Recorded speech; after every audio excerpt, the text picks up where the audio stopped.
story of Peyton Place.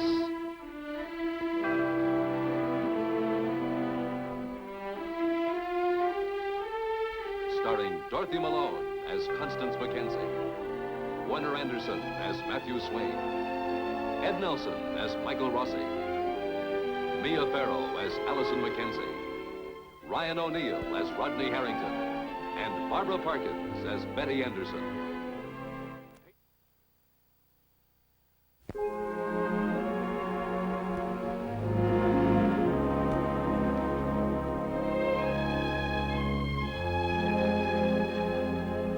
Much has happened since the tragic night George Anderson shot Elliot Carson. But there are two women in Peyton Place to whom this is still a matter of vital, personal concern. George's wife, Julie, and his daughter, Betty.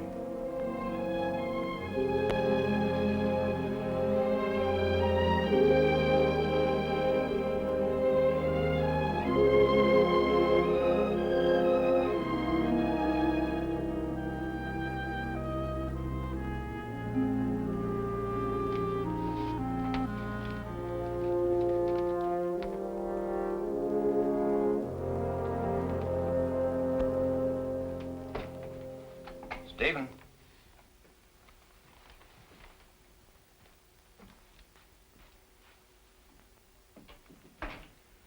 For Martin Peyton.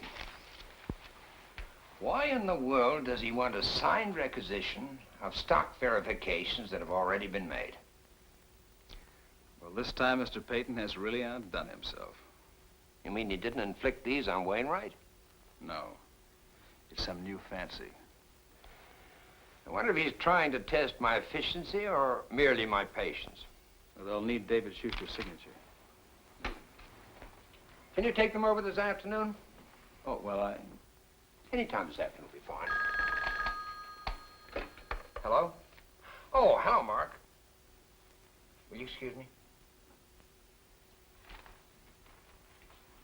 Yes, about your ruling on the Anderson case. I'm Mrs. Anderson. I have an appointment with Mr. Dow.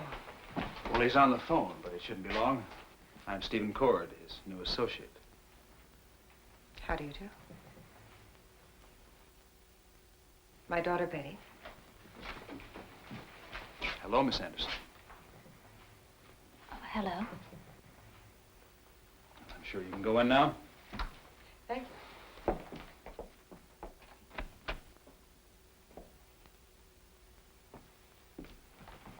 Mrs. Anderson, Betty, how are you? Sit down. Thank you. You asked me to get your husband transferred from the institution where he's now being treated. Well, he's being confined. George wasn't himself when he shot Elliot Carson. He'd been goaded into it. Yes, but there was an intended victim, Leslie Harrington. And there were grievances. Yes. It was admitted at the time that your father was not of sound mind when he committed the assault. And apparently he's nowhere near recovering. I'm sorry, Betty, but I must talk with you frankly, even bluntly. How can he be expected to recover being kept behind bars? In a hospital, Betty, it's a custodial arrangement until he's able to stand trial. Let's not pretend, Mr. Dahl. We know what the psychiatrist said. My father isn't going to get better. We have to assume there is a chance. For how long? The rest of his life? Mr. Dow, all we ask is whether we can't put him back in Greenbelt or someplace like it. We'd hoped you could make some arrangements. Naturally, we'll pay for his private care. We'll sign anything they ask and we'll take the financial responsibility. I've already checked on it. I'm afraid it just isn't possible. Why? As long as he's under proper care and can't endanger anyone, does he have to be behind bars? Is that treatment or is it punishment? I'm sorry, Betty. Oh. Betty. You wait for me outside a moment. I want to talk to Mr. Dow. I'll go on to the hospital. I'm late already. Excuse me.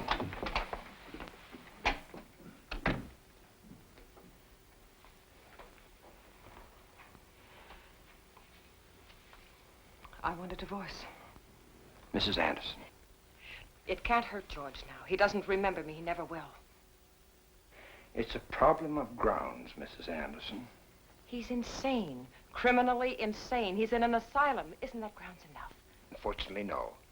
In our state, that isn't recognized as grounds for terminating a marriage. What marriage? What's left of it? In the eyes of our law, the marriage still has a validity. But that's inhuman. It is the law. Don't you realize that I'm the one they're punishing? George doesn't know what's happening to him, where he is or why, but I know, I care. Look, do I have to go through my life married to a man I can never even live with, a shell of a man? Mr. Dowell.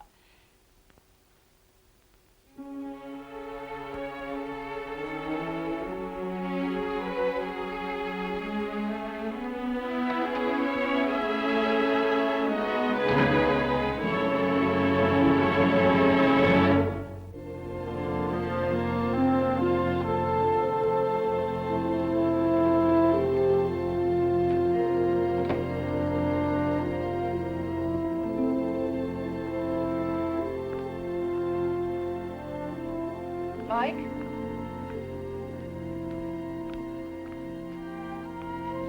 It's me, Claire Morton. Tell me when you see a solid object approach. Nothing.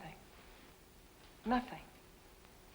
Total distraction. Your mind's on a million things. I was just talking to your father. Things medical? He asked me to dinner. He likes you. Claire. Well, with my husband back in Peru, he probably thinks I'm allowed a little male companionship at a safe distance, say 3 feet across the dining room table. And what about after dinner? What about it? Somehow your father doesn't impress me as being the kind of man to provide safe male companionship. Or any kind under the circumstances.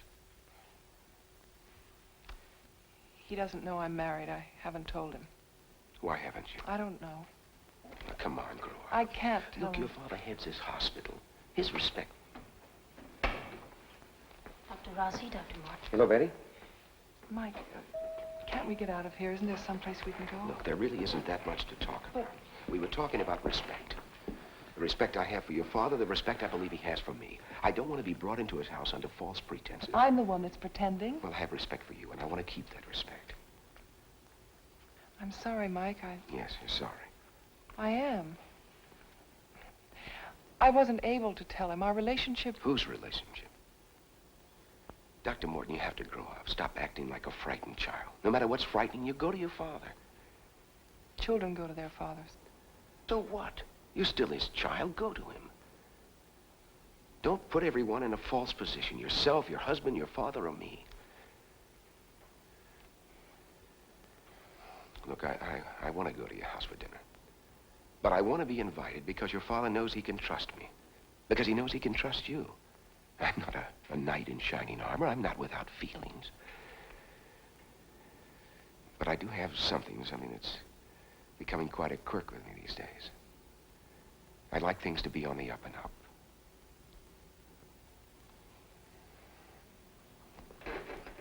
Tell him.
Hello, Connie.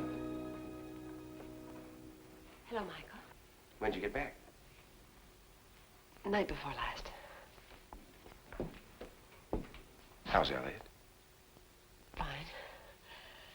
Not really. Neither one of us is particularly happy about having to return to the ranks of the working class this quickly. Well, that's understandable. I suppose everyone's already told you that marriage agrees with you. It's nice hearing it from you. Can I do something for you? Yes, well, actually, no. I kind of just dropped in. Is that all right? Of course it is. It's good to see you again.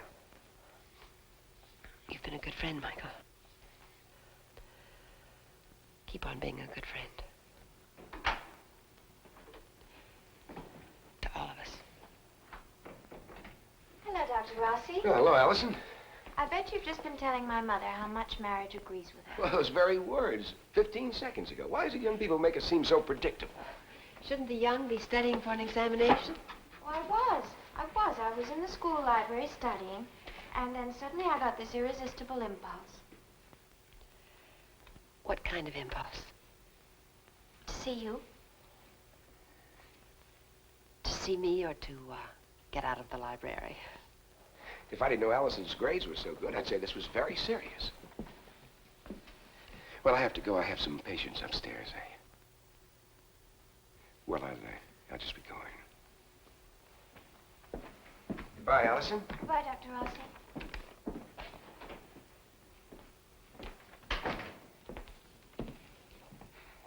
Seeing as I've come all this way, do you think we could have lunch together? Of course. You want to go down to the Chantry and tell your father? Oh, all right, if you think so. Allison. Wasn't it nice seeing Dr. Rossi in here again? I mean, everything hasn't changed, has it? Don't you want your father to come with us? No, it isn't that I don't want him. It's just that since you've been back, we haven't had 2 minutes together alone. I know. It's been so busy. I don't mean to be difficult. It's, when you were gone, I missed you. And I miss you now.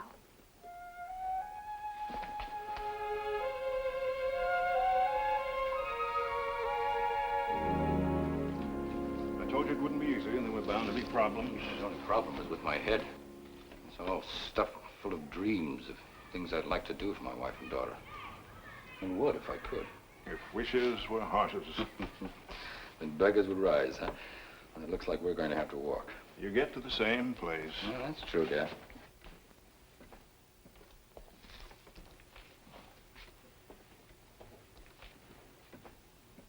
Elliot, how's Allison been taking it? Taking what? This business of the three of you living together as a family. There's been no talk. What kind of talk are you referring to? Well, you know, to bother Allison about the wedding or some such. Well, there was. She wouldn't tell me.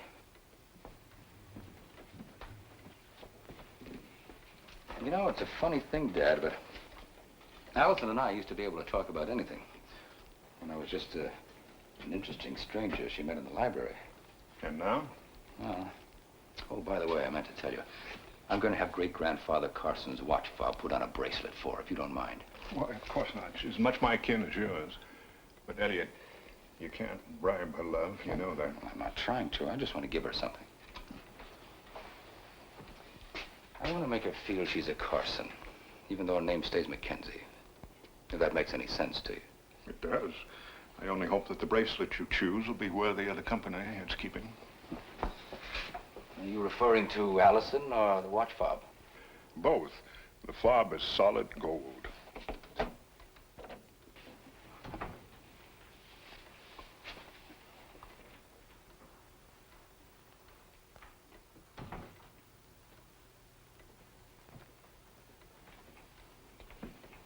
Hello?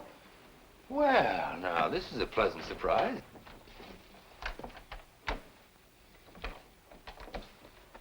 Ah, Allison. Oh, hello. I have an announcement to make. The Carson family is going to lunch. All of them. Ah, well, now, is that an invitation or a summons? A summons. Well, that settles that question, huh?